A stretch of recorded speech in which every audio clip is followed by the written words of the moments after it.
Eu sempre digo unha frase, que é: o país faise facendo. E dai, para min, parte a miña identidade como a galega. As persoas facémonos vivindo. E eu vivo facendo o país. E aquí entra todo o cultural. Entra a música, entra o baile, entra a lingua, pero máis aló diso, entra a maneira de falar, a maneira de dicir as cousas, como nós interactuamos, todo iso que é cultural. E eu estou sempre aí a carón do chan, vivindo cara ás outras persoas. Dicimos, a cultura é miña, é nosa, pero eu vou máis aló e digo, eu son da cultura. E aquí hai unha sinerxia, non? Persoa e cultura, e nace algo máis grande que é esa identidade.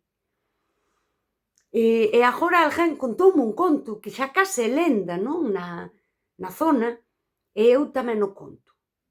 Logo, eu son cultura viva. A cultura atravésame, porque chega e eu tamén a transmito. E iso é a parte esa da miña identidade que é puro país, e que é a identidade que eu teño como a galega.